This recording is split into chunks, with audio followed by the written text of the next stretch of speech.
오늘 강론은 청주교구 김민국 마르코 신부님께서 해주시겠습니다.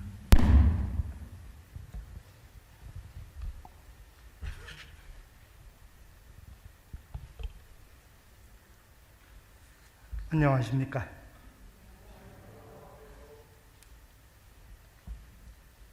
유튜브 방송으로 함께 하시는 여러분들도 안녕하십니까? 한국이 전 세계 코로나 일제고사에서 수석을 차지하는 것을 보고 깜짝 놀라던 세계가 대선 문항 하나를 놓고 끙끙대는 같은 한국을 보며 어리둥절해하고 있습니다. 신앙인다운 그리고 민주사회의 시민다운 선택에 혹시 보탬이 될까 하여 몇 말씀 드리려고 합니다. 첫째, 사람을 일으켜 세울 한 사람을 찾아야 한다입니다.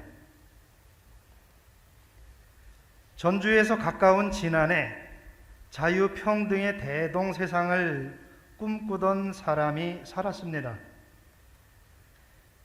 임금은 하늘이 내고 땅 위의 모든 것이 임금의 것이라 여기던 왕조시대에 천하는 곡물인데 어찌 주인이 따로 있으랴 했던 선비 너 여자의 세울립 정여립 선생이었습니다. 개인적 입신을 포기하는 대신 여립 내가 너를 세우련다 했던 분이니 참으로 별같은 존재였습니다. 엊그제가 봄을 일으켜 세우자는 입춘이었는데 자빠진 사람들을 우뚝 세우려는 여립이나 그런 사람들을 위하여 따뜻한 봄을 세우는 립춘이나 같은 뜻이라 하겠습니다. 기왕 사람을 뽑아야 한다면 이런 좋은 이름들 가운데 하나를 고르면 참 좋겠습니다. 임금 선조는 정여립을 필두로 조선 최량의 인재 1000명을 죽였습니다. 그 유명한 기축옥사입니다. 그로부터 3년 후 임진왜란이 일어났습니다. 나라 지킬 제목들을 모조리 없앴으므로 나라가 거덜났던 것은 당연지사였습니다. 조선이 아주 기울기 전에 마지막으로 시대의 별들이 나타났습니다. 이벽, 이승훈, 정약용 같은 천주교인들이었습니다. 조정은 그 별들도 해치웠습니다. 그리고 조선은 망해버렸습니다. 아주 망해버렸습니다. 인사가 만사라고 하지 않습니까? 옛날에 임금이 하던 일이 지금은 우리 한 사람 한 사람 손에 달려 있습니다. 살릴 수도 있고 망칠 수도 있는 권능을 신중하게 사용해야겠습니다.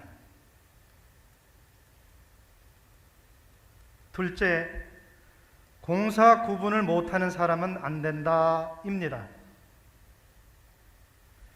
어수룩한 시절에는 회사의 연장이나 자재, 인력 등을 빼돌려서 집안일을 해결하던 사람들이 숱했습니다. 그 덕에 대통령까지 해먹은 자도 있었는데 아직도 그 시절의 수법을 버리지 못한 사람이 또 하나 있는 것 같습니다.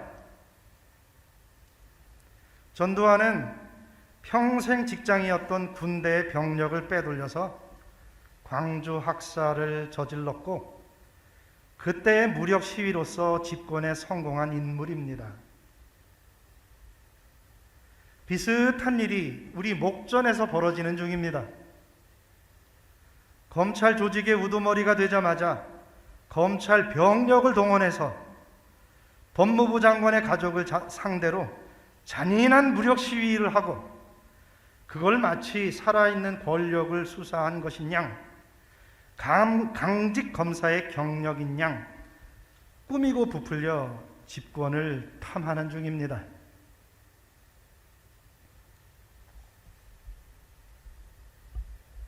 박종철 고문치사의 진실을 세상에 알림으로써 전두환의 철권 통치에 타격을 가했던 우리 사재단은 고문과 조작을 일삼던 안기부의 유령이 지금은 검찰청 어느 구석에 ጧ리 틀고 있는 것을 봅니다. 우리 눈이 잘못됐을지도 모릅니다. 하지만 평생 사람 잡는 일에만 몰두했던 사람이 과연 사람을 살리고 사람들 구하는데 최상의 적임자일까요?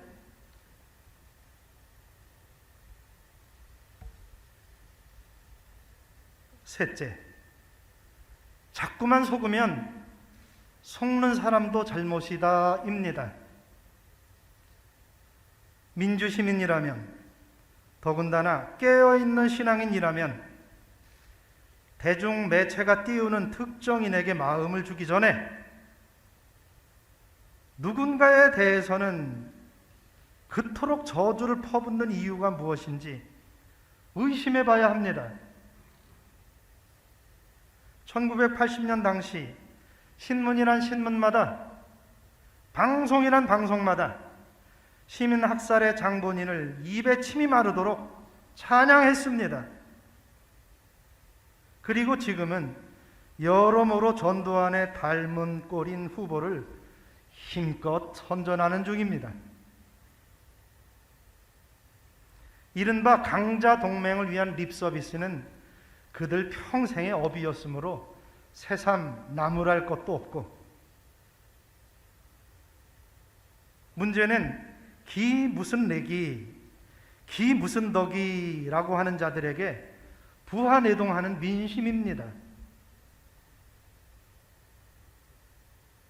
한 번 속으면 속인 자가 나쁜 놈이지만 두 번 속으면 속은 사람이 바보, 세 번 속으면 그때부터는 공법이라고 했습니다.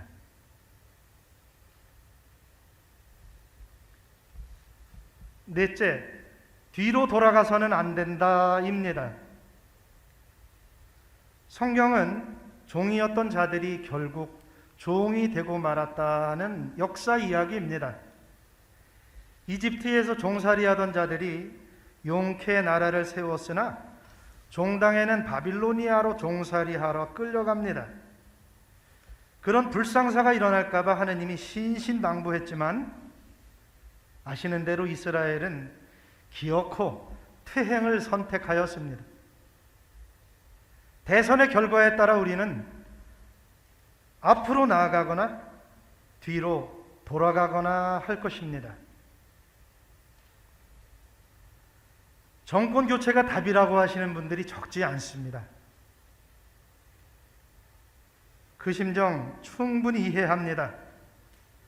사실 민주당은 시민들이 차려놓은 밥상에 숟가락만 얹고 집권 세력이 되었기 때문에 그다지 절실함이 없었습니다. 그들로서는 촛불 흉내나 내면서 기득권을 유지하면 그만이었을 것입니다.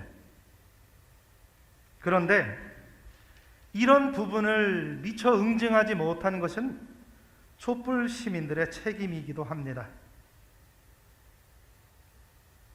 아직 갈 길이 멀다는 점에서 오늘 당장 시민들의 책무는 해방 이후 친일 세력을 포함하여 기득권 그룹이 총집결한 이 상황을 이겨내는 것이라고 생각합니다.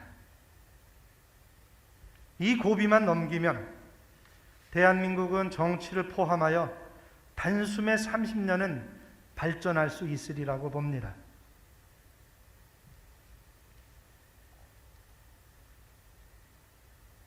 지난 5년간 우리는 아주 지겹도록 봤습니다. 대통령의 임명으로 검찰총장이 되었으면서 대통령의 인사권에 도전하고 나는 장관의 부하가 아니라면서 책상을 쾅쾅 내려치던 저 오만방자한 풍경을, 대통령이 공약한 정책을 법정으로 끌고 가면서 싱긋 웃던 감사원장의 얼굴을 제 아무리 여야가 합의해도 들어줄 수 없다며 절레절레 고개를 가로로 흔들던 기재부 장관의 요지부동을 초반에는 눈치 보는 척 하다가 대통령 임기가 막판에 이르자 엉터리 판결을 줄줄이 쏟아내던 법원의 이중성을 국민을 바보 천치로 여기지 않고서는 절대로 있을 수 없는 일이었습니다.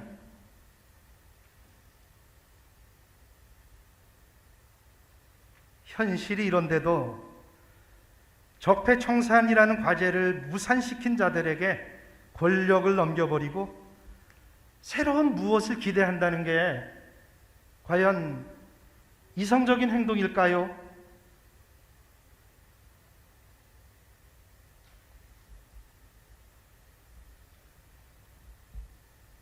다섯째, 세월호의 진짜 선장을 찾아야 한다입니다. 지금 우리는 노인 아이들 할 것 없이 모든 세대가 세월호라는 공동의 배에 올라타고 항해하는 중입니다. 2014년 4월 16일 선장에게 가장 필요했던 자질은 상황 판단 능력이었습니다. 그런데 그 배의 선장은 양심도 없었지만 결정적으로 그 판단력을 갖추지 못하였습니다. 무속 논란의 장본인이 대통령이 되어서는 안 되는 이유가 여기 있습니다. 첫째, 스스로 판단해서 결단하고 책임질 일을 누군가에게 묻는 사람이라는 점에서.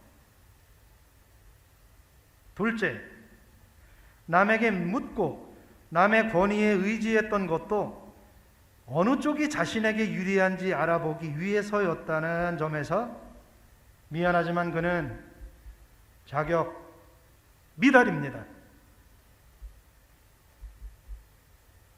여러분, 원죄의 주인공 아담의 귀책 사유는 운명의 진로를 스스로 정하지 못하고 뱀이 시키는 대로 고분고분 따른 점이었다는 사실을 우리 잊지 않도록 합시다.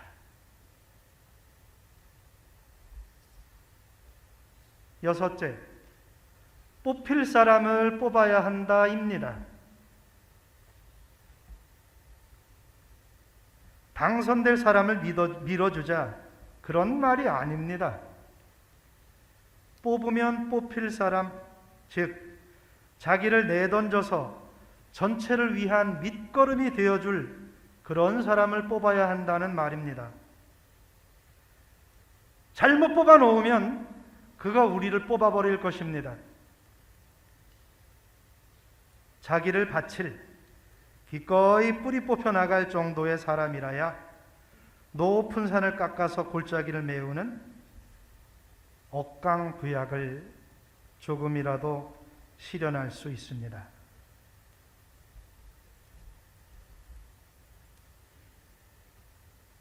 마지막으로 믿지는 장사는 안 된다입니다. 오늘까지 우리가 이룬 성취가 얼마나 놀라운 것인지 따져봐야 합니다. 그래서 정확히 알아야 합니다. 어떤 분들은 우리가 가진 것이 어느 정도인지, 지킬 것이 얼마나 많은지, 키우고 키우면 얼마나 대단한 미래가 열리는지 아예 관심조차 없는 사람들처럼 행동합니다. 가졌으면 지켜야 하고 지키면서 키워나가야 흥할 수 있고 번창할 수 있습니다. 애써 지키고 기껏 지켜서 오늘에 이르렀는데 야, 여기서 그만두자. 이제는 가질 것도 지킬 것도 키울 것도 없다는 식으로 행동하는 것은 아이들을 위한 미래를 포기하는 미련하고 비겁한 짓입니다. 그보다는 우리가 이룬 놀라운 성과에 감사하고 원망하기보다는 서로를 격려하면서 지킬 것 끝까지 지키고 키울 것 다 키워냄으로써 독립과 민주주의를 위해 목숨을 바쳤던 어른들에 대한 도리를 다하는 것, 그것이 민주시민의 책임이요 신앙인들의 도리라고 생각합니다. 마치겠습니다. 겨울을 힘들게 보낸 이웃들에게 가장 먼저 봄의 축복이 찾아들기를 기도합니다.